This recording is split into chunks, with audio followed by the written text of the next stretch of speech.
Good morning मेरे प्यारे बच्चों, बिट्टू सर गया चैनल में आप लोग को स्वागत है। जैसा कि आप बिल्कुल यहाँ देख पा रहे हैं, आज जो पार्ट 2 चल रहा है मेंस्ट्रुएशन का, जिसमें हम लोग वर्ग के बारे में चर्चा करेंगे, स्क्वायर के बारे में। तो सबसे पहले हम चर्चा करेंगे वर्ग क्या होता है।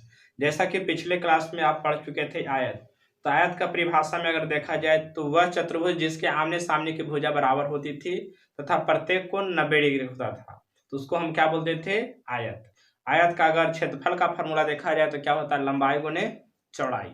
और आयत का परिमाप का अगर फॉर्मूला देखा जाए तो 2 इंटू लंबाई प्लस चौड़ाई। और आयत का अगर विकर्ण देखा जाए, डायगोनल देखा जाए तो रूट अंडर लंबाई स्क्वायर प्लस चौड़ाई स्क्वायर। तो ये पिछला वीडियो में आपको हम पढ़ाए थे। आज हम चल रहे हैं पार्ट 2 नंबर वर्ग स्क्वायर। तो सबसे पहले चलते हैं स्क्वायर होता है क्या। तो देखिए बच्चे, यहाँ के अब बिल्कुल बोर्ड पर आप देख पा रहे हैं इसका परिभाषा। स्क्वायर जिसको वर्ग बोलते हैं, तो वर्ग वह चतुर्भुज है, ये इसमें भी 4 भुजाएं होती है इसलिए चतुर्भुज कहा गया है। वर्ग वह चतुर्भुज है जिसके चारों भुजा आपस में क्या होना चाहिए? बराबर। सभी भुजा आपस में बराबर तथा प्रत्येक कोण यहाँ भी क्या होना चाहिए? 90 डिग्री।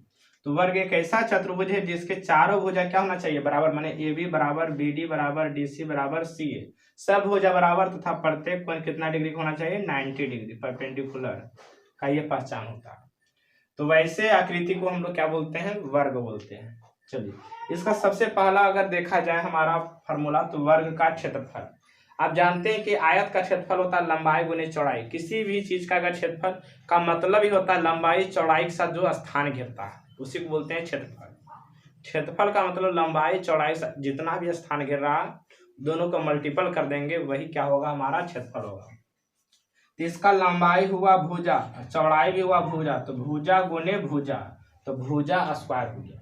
भुजा गुने भुजा, भुजा स्क्वायर। अगर भुजा भी कुछ न कुछ मात्रक में होगा और ये भी भुजा कुछ न कुछ मात्रक होगा, तो भुजा गुने भुजा, मात्रक गुने मात्रक, तो भुजा गुने भुजा, भुजा स्क्वायर हुआ। तो यहाँ भी कुछ मात्रक होगा, यहाँ भी कुछ मात्रक होगा, तो मात्रक गुने मात्रक, यहाँ क्या बोलेंगे? मात्रक का स्क्वायर, या वर्ग मात्रक या वर्ग इकाई, क्योंकि मात्रक को इकाई भी बोला जाता है। चलिए, अब हम चलते हैं वर्ग का परिमाप। परिमाप का सीधा मतलब समझाए थे, घेरा, जो चारों तरफ से जो घेरा होता है। देखिए, एक घेरा, दो घेरा, तीन घेरा, चार घेरा, चारों घेरा क्या है? बराबर है। तो एक भुजा, दो भुजा, तीन भुजा, चार भुजा, तो 4 गो भुजा है, तो 4 गुने क्या हो गया? भुजा। अच्छा, ये भी भुजा कुछ में होगा मात्रक में, प्लस मात्रक प्लस मात्रक प्लस मात्रक, तो मात्रक में सभी मात्रक को जोड़ेंगे तो क्या होगा? केवल मात्रक होगा। क्यों मात्रक होगा? क्योंकि परिमाप एक प्रकार का दूरी होता है, लंबाई होता है, पूरा पूरा अगर जोड़ दिया जाए। और ये लंबाई का कितना मात्रक? केवल एक, चाहे मीटर, चाहे centimetre, kilometre, feet, inch, Deka, hecto, kilo, इस तरह से हो सकता है। चलो, वर्ग का अगर विकर्ण देखा जाए, विकर्ण देखिए यहाँ क्या होता है? एक समकोण त्रिभुज बन गया और यह एक कर्ण होता है। आप जानते हैं समकोण त्रिभुज के अनुसार कर्ण बराबर क्या होता है? रूट अंडर लंब स्क्वायर प्लस आधार स्क्वायर। तो देखिए, लंब इसका क्या है? ये भुजा, प्लस आधार भी क्या है? भुजा।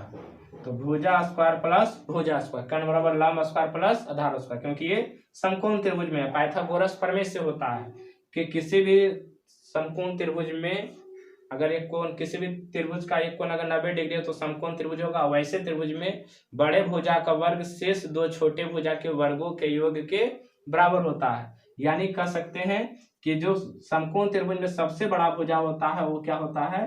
कर्ण होता है। ये कर्ण, अगर ये लंब है, ये क्या है? आधार। तो समकोण त्रिभुज में सबसे बड़ा भुजा होता है कर्ण, बाकी दो छोटा भुजा, एक लंब हो गया, एक क्या हो गया? आधार हो गया।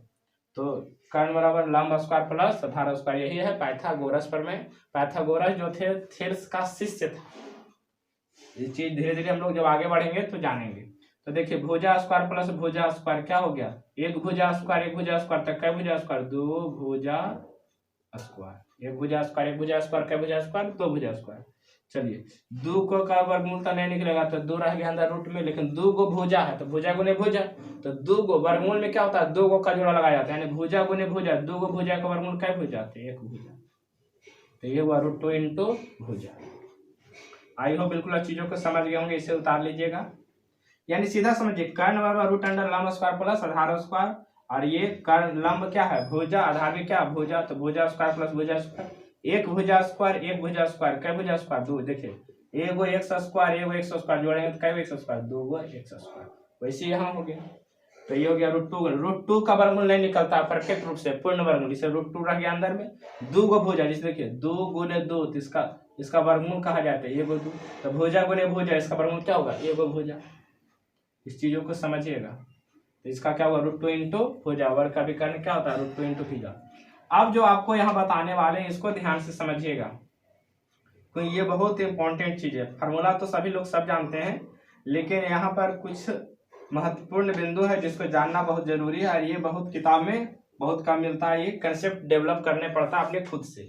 अच्छा, ये विकर्ण एक प्रकार का क्या है, लंबाई है, तो लंबाई का कोई ना कोई क्या होगा, एक मात्रक होगा, चाहे मीटर, सेंटीमीटर, किलोमीटर, कुछ भी हो सकता है। चलिए, इसमें सबसे पहला फैक्ट है, पहला पॉइंट, दूसरा पॉइंट है, तीसरा पॉइंट, ऐसे बहुत सारे पॉइंट है, लेकिन अभी फिलहाल में हम 3 ही पॉइंट के बारे में चर्चा करते हैं। देखिए, यहाँ सबसे पहला पॉइंट दिया हुआ है, सभी वर्ग आयत होते हैं, सभी वर्ग आयत होते हैं, परंतु सभी आयत वर्ग नहीं होते हैं। यहाँ कंपेरिजन कर रहे हैं आयत और वर्ग से। जैसे कि अगर आप आयत के बारे में चर्चा किया जाए, तो आयत का क्या परिभाषा होता है, सभी वर्ग आयत होते हैं। वर्ग का परिभाषा सभी भुजा बराबर, सभी भुजा बराबर, और प्रत्येक कोण 90 डिग्री, तो सभी वर्ग आयत होते हैं।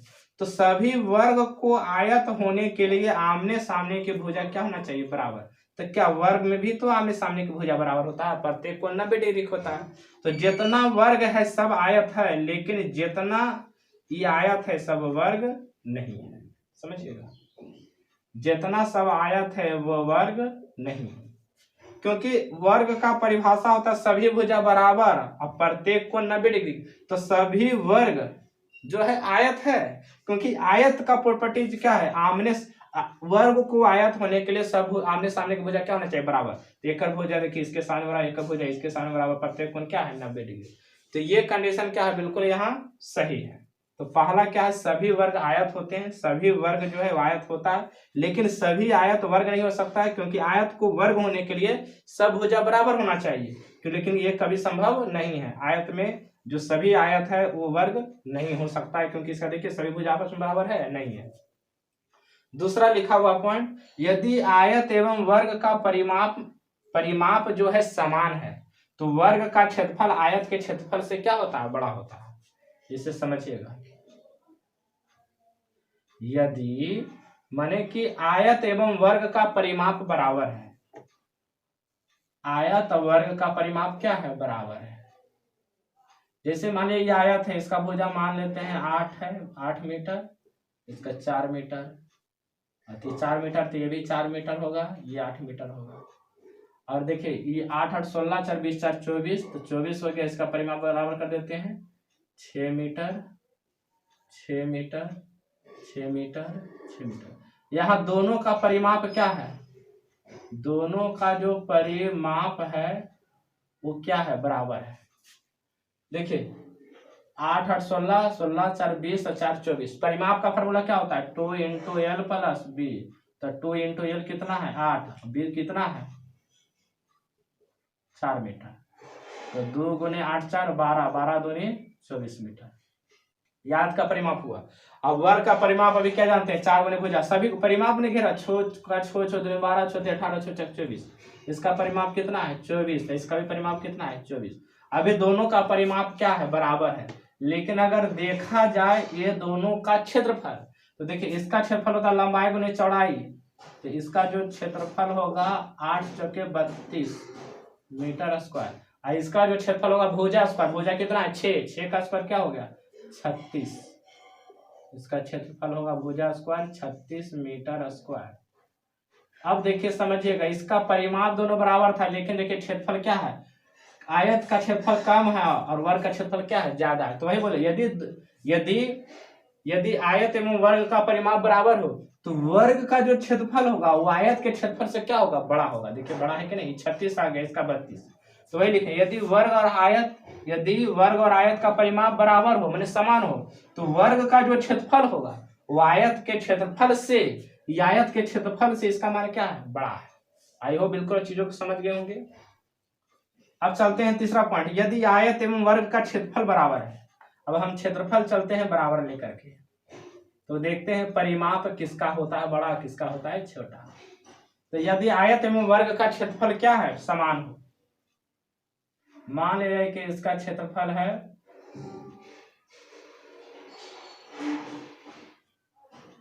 इसका क्षेत्रफल 36, इसका भी क्षेत्रफल मान लेते हैं, वर्ग का क्षेत्रफल भी कितना है 36। समझिए, यदि आयत एवं वर्ग का क्षेत्रफल क्या हो, बराबर हो, तो आयत एवं वर्ग का क्षेत्रफल दोनों का क्या है, इसका क्षेत्रफल 36 मीटर स्क्वायर, इसका क्षेत्रफल भी 36 मीटर स्क्वायर। तो इसका जो परिमाप जो होता है, तो आयत के परिमाप बड़ा हो जाता है और वर्ग के परिमाप क्या हो जाता है, छोटा। देखिए कैसे, ये 36 है तो लंबाई क्या हो सकता है, लंबाई हो सकता है 9 और चौड़ाई क्या हो सकता है 4, 9 छक्के 36 या कुछ भी हो सकता है। तो चलिए ये 9 हो गया, कितना हो गया 4, और ये देखिए 36 है कितना होगा 6। तो अगर इसका परिमाप देखा जाए तो परिमाप कितना, ये 9 है तो ये भी 9, ये 4 है तो ये हो गया 9, तो ये भी हो गया 9, ये हो गया 4 तो ये भी क्या हो गया 4। तो 9 9 18 और 18 और 4 22, 22 और 4 23 24 25 26 हो गया, 26 मीटर हो गया ये। और इसका देखिए 6 6 12 6 18 6 चक 24, इसका कितना हो गया परिमाप, परिमाप हो गया 24 मीटर। तो देखिए समझिएगा, तो देखिए आयत का परिमाप ज्यादा बड़ा हो रहा है और वर्ग का परिमाप छोटा हो रहा है। तो वही यहाँ पॉइंट लिखा हुआ है, यदि आयत एवं वर्ग का क्षेत्रफल बराबर हो तो आयत का परिमाप वर्ग के परिमाप से क्या होता है, बड़ा होगा। देखिए आयत का परिमाप बड़ा है और वर्ग का परिमाप क्या है, छोटा है। वर्ग का 24 हो गया और आयत का क्या हो गया 26। तो आई होप बिल्कुल अब यहाँ तक चीजों को समझ गए होंगे। आपका ये था आपका वर्ग। अगर वीडियो अच्छा लगा होगा तो आप लाइक करिएगा, चैनल को सब्सक्राइब करिएगा और वीडियो को जरूर शेयर करें ताकि हम आगे वीडियो भी लेकर के आवे। जैसे आगे में हम लोग पढ़ने वाले हैं वृत्त वगैरह, तो वृत्त का क्षेत्रफल पाई और स्क्वायर कैसे आता है, पाई क्या होता है, ये सभी के बारे में हम लोग चर्चा करने वाले हैं विस्तृत ढंग से। क्या होता है चाप, क्या होता है जीवा, क्या होता है परिधि, क्या होता है त्रिज्या, क्या होता है व्यास, ये सब सभी चीजों के बारे में हम अध्ययन करने वाले हैं। तो आप बारीकी से यहाँ समझिएगा। त्रिभुज में भी चर्चा करेंगे, त्रिभुज का क्षेत्रफल 1/2 आधार गुना ऊंचाई कैसे होता है। तो चलिए हम आज तक इतना